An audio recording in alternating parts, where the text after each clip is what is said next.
Happy New Year! Now it's the time for celebrations, out with the old and in with the new, but it doesn't stop the ghosts, and I've got a couple of stories, so stay tuned.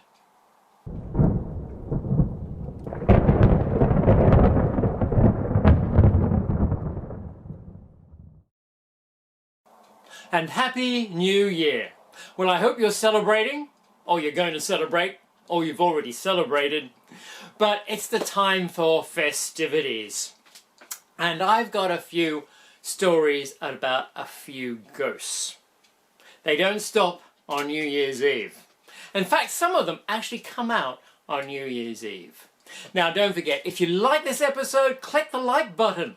And also, if you haven't subscribed as yet, subscribe and click the bell so you'll be notified every time I bring out a new episode so you don't miss out.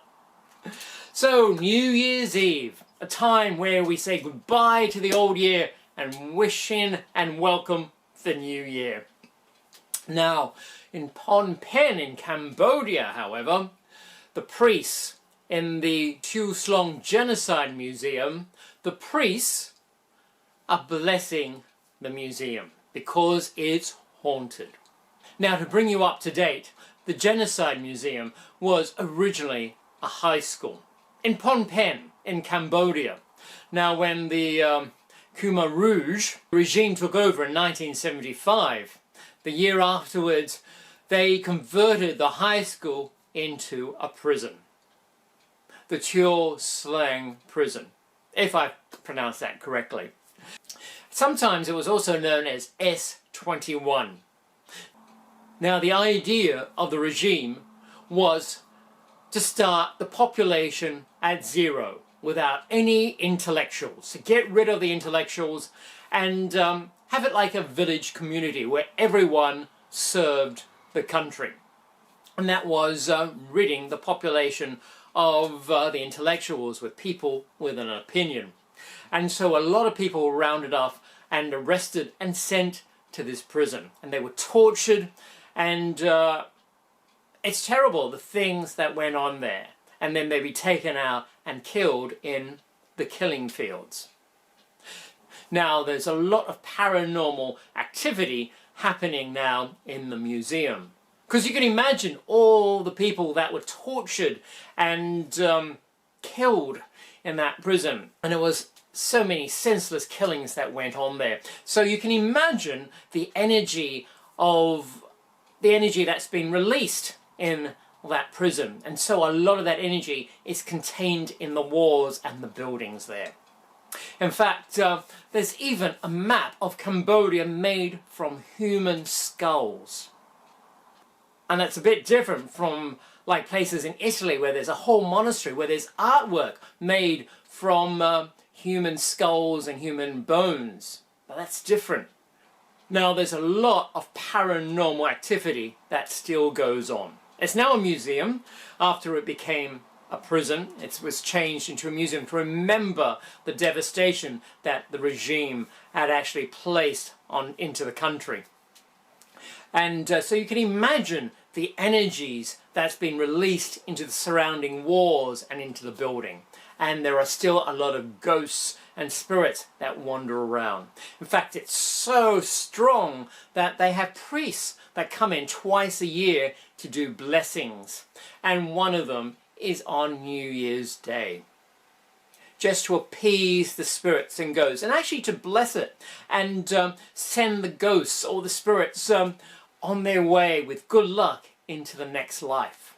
And they actually spray the rooms with holy water to try to achieve that. And there are some strong spirits there because it's become to be a custom to do this blessing on New Year's Day and another day during the year as well. So let's wish those spirits well and they are able to go on to the afterlife in peace and blessings with good luck. Now, coming back to the other side of the world, to London, England, the UK, Westminster Bridge, right near the Houses of Parliament going over the River Thames.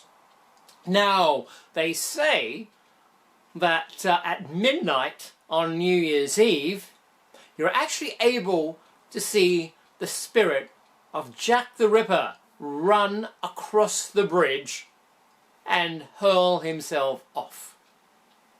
Now, there's a rumour that Jack the Ripper actually killed himself. Now, we don't actually have any proof because no one really knows who Jack the Ripper was and what happened to him.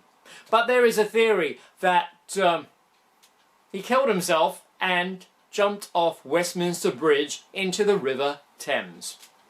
And they say on a quiet point at midnight, you'll see him run and jump off. Good luck to you, I say, because it's midnight, New Year's Eve, there's a lot of people in London at midnight, and you have the fireworks going off. Good luck seeing the ghost of Jack the Ripper, or whoever that ghost could be of, jumping off Westminster Bridge. And there's a few other ghosts that appear on New Year's Eve, whether it be their anniversary of when they left this world, or it just happens to be the time that they appear. There's a few other ghosts that appear on New Year's Eve. But we'll leave it as that, because it's time for festivities.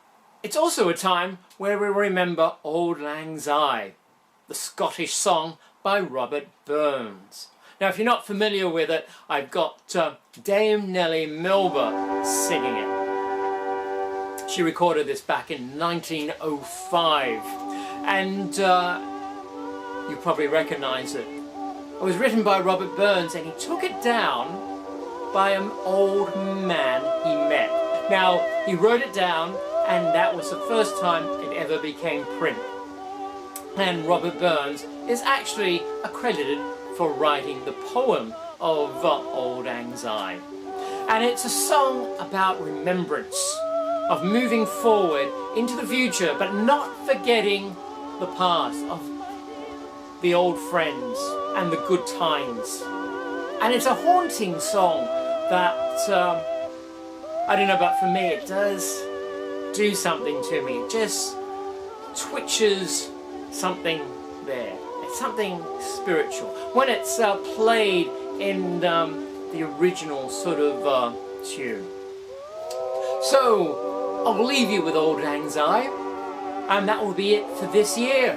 But as I said, click the like button if you've liked this episode, subscribe so you don't miss out of my new videos that I will bring next year. And join me on my paranormal journey. And next year I hope to get into more interesting things. Hopefully I may do some interviews, and I've been talking about the shop.